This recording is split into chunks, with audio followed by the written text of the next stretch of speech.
A reading from the letter of St. Paul to the Colossians. Brothers and sisters, from the day we heard about you, we do not cease praying for you and asking that you may be filled with the knowledge of God's will, through all spiritual wisdom and understanding, to walk in a manner worthy of the Lord, so as to be fully pleasing in every good work, bearing fruit in growing in the knowledge of God, strengthened with every power in accord with his glorious might, for all endurance and patience, with joy giving thanks to the Father, who has made you fit to share in the inheritance of the holy ones in light. He delivered us from the power of darkness and transferred us to the kingdom of his beloved Son, in whom we have redemption, the forgiveness of sins. Verbum Domini.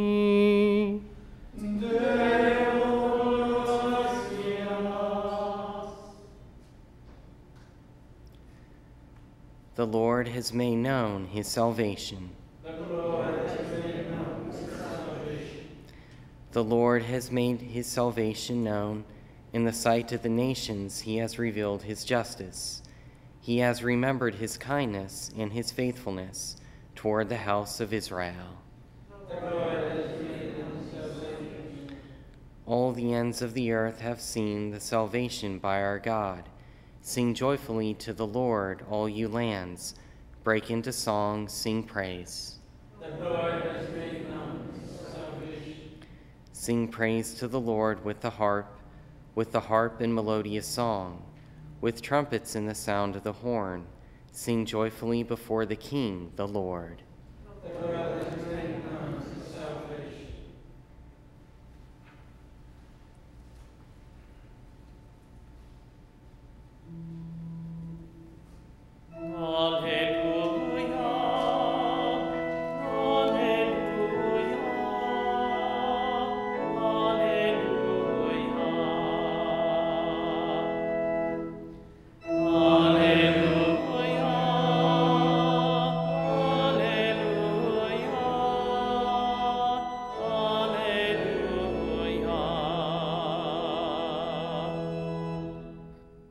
Come after me, says the Lord, and I will make you fishers of men.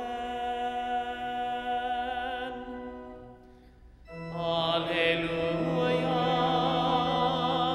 alleluia, alleluia.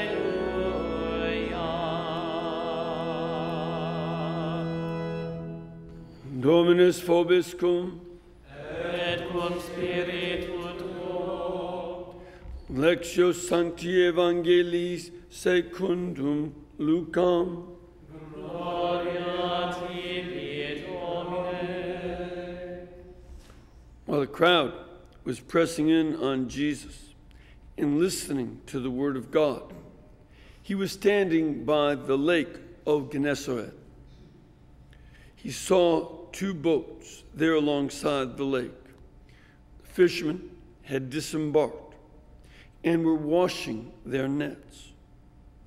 Getting into one of the boats, the one belonging to Simon, he asked him to put out a short distance from the shore.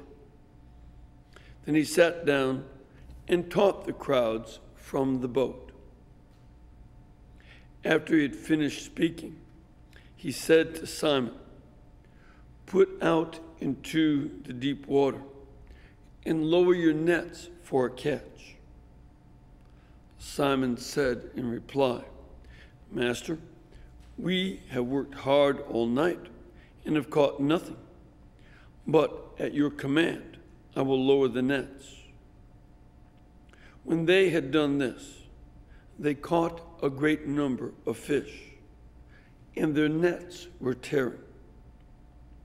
They signaled to their partners in the other boat to come to help them. They came and filled both boats, so that the boats were in danger of sinking. When Simon Peter saw this, he fell at the knees of Jesus and said, "Depart from me, Lord, for I am a sinful man." For astonishment at the catch of fish they had made seized him, and all those with him, and likewise James and John, the sons of Zebedee, who were partners of Simon. Jesus said to Simon, "Do not be afraid. From now on, you will be catching men." When they brought their boats to the shore, they left everything and followed him. Verbum Domini. Nos tibi Christe.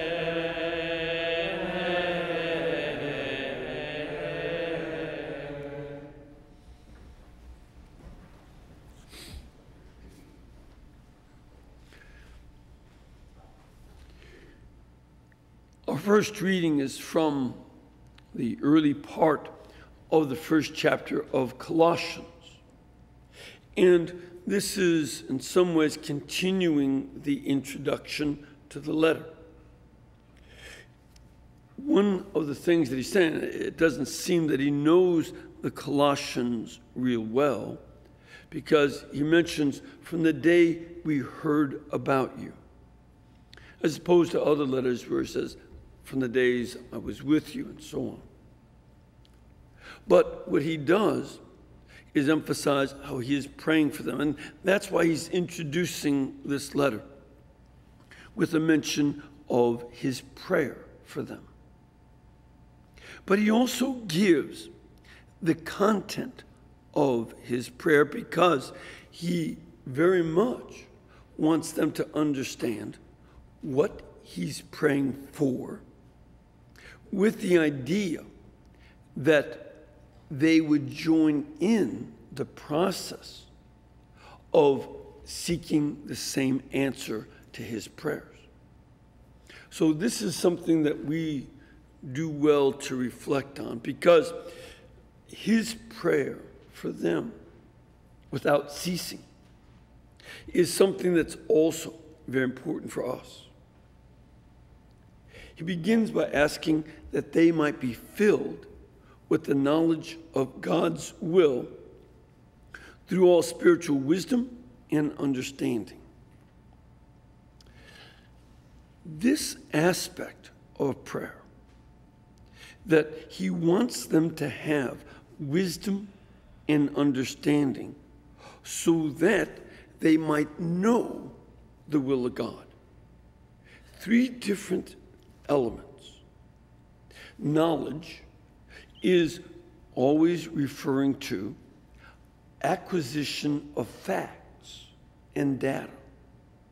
That is a very important part of life. And while on one hand, when our brains are a lot more supple and are really craving to know things when we're young, the brain, children seek to know so much. They ask a lot of questions, and that's good. And even when school gets a little tiresome, still, that ability to learn and be guided by teachers, to learn facts, is part of childhood. But adults cannot afford to let that process stop at childhood. I think very often about those people who seem to lose their faith, especially when they get to college. And one of the reasons is that they allow the knowledge they have of the faith as a child to remain as such. They think they know what they need to know about God. And they don't let their knowledge keep up with the new stages of development, the new stages of life, the new situations and problems. And this is something that is extremely important for each human being to be able to integrate the life of faith. A life of faith doesn't mean that everything is there in childhood any more than what you need to know about geography is all you learned in 4th grade. 4th grade geography was very, very helpful. I enjoyed that. But eventually, I had to learn how to read maps because someday I learned how to drive, and I'd go from one place to another, sometimes across country. So that my knowledge of geography needed to keep up with my new abilities as an adult. Well, if it's true of something of geography and it's something as simple as driving, why would we think that something as important as our faith should not keep up with the new skills we acquire as adults? Part of the task of adulthood is to go through its various stages. That's one of the other very important things modern psychology points out. Back in the time when I was in college, the focus on psychology was about the stages of development among children. And there was a whole course that we had in child development. And that was important. But in studies done from the early 50s through the 80s, they also showed that adults go through stages of life. They also make transitions from one part of adulthood to another, and that there are different tasks at each stage of life. And that's a good thing. But our knowledge about the will of God, our knowledge about the faith, needs to keep up with every stage. It is generally not a good sign that anybody at any age thinks they know it all already. And along with that knowledge, St. Paul prays that they get spiritual wisdom and understanding. Now, what's the difference between that and knowledge? Understanding is much more like connecting the dots. This is where you begin to say, okay, I know these facts, and I begin to relate them to each other. I begin to see that it's not just little bits of data tossed out here and there, but understanding helps me see the links between the different kinds of knowledge.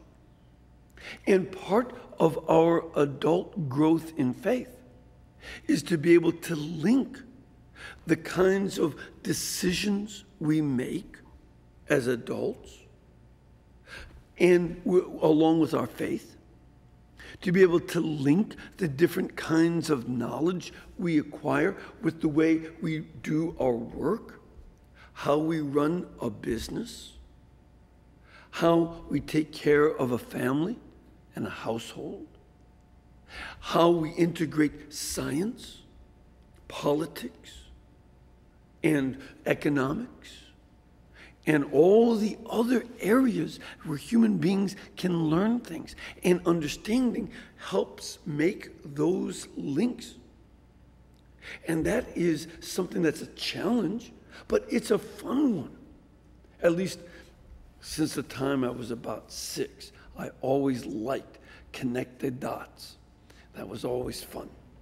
And this is something that we do for the rest of life. But then wisdom is able to reflect on what we understand and bring it to bear appropriately. You can have all kinds of knowledge and all kinds of linking of the dots and connection and understanding. That's good. And if you get to be a contestant on jeopardy. It'll serve you well. But most of us won't be on jeopardy. And what we need to do is learn how to apply this knowledge and understanding in the everyday aspects of life. Where is it appropriate to do things, to act, to speak, to be silent? All of that takes wisdom. And St. Paul prays that they have spiritual wisdom and understanding. And again, that is not something that once you get to be 21, you have all wisdom. Once you get to be 30, 40, 50, 60, or whatever else, I'll check, let you know what happens after the 60s are done. But for now, I can tell you up to the 60s, you have to keep learning. And my general impression is that folks in the 70s and 80s and beyond also do well to keep integrating and becoming more wise. But these gifts that really apply to the mind are not the end either. The purpose of having knowledge of the faith, understanding, and wisdom is then so that you might be pleasing to God in every good work, bearing fruit. So that you walk in a manner worthy of the Lord. That this understanding and wisdom and knowledge are meant to change behavior for the better. Now, one of the reasons I want to emphasize these parts of St. Paul's prayer for the Colossians is that our society has been going through a process of dumbing down. There has been a decrease over the past few decades shown by all kinds of studies. Students are learning less and remembering less and scoring more and more poorly. And because the response of some people is, let's really work on education. And not everybody is agreeing with that. The result is, well, the tests that people used to pass all the way back in the 80s and 70s and 60s, those tests that used to be passed before you got into college, they're too hard. So we'll make them easier. Since people don't know this, let's dumb down the test, and then they can get into college. Why? Why would you want folks who don't know enough to go on? They need to learn these basics. And it's not only in the areas that they test you on, in math and language, you know, your English ability, your reading ability, and all that, logic. But again, this also applies to the faith. And with the dumbing down and the loss of knowledge, the decrease of wisdom and understanding, we see foolish behavior on parade throughout the media. We see people acting in ways that are not morally right, not morally uplifting, and with a tone of insolent anger. Well, you can't tell me what to do. I can't. They're going to pay you more than I can pay you to be a fool. But without that pay, I will insist on saying that foolish behavior is foolish. And I will not be brought out of the knowledge that comes from our faith to say that folly is wise. Folly is just that. And it's a folly that does not have people walk in a manner worthy of the Lord. It might be the kind of behavior by which you can make a lot of money for a while. But as we see often enough, fools who act foolishly spend foolishly on frequently self-destructive behavior. How many people spend large amounts of money on self-destructive drugs? And in that process, people will say on the news, well, we're watching this former child star that all the little girls and all the little boys used to look up to when she was 12, go into a down tailspin.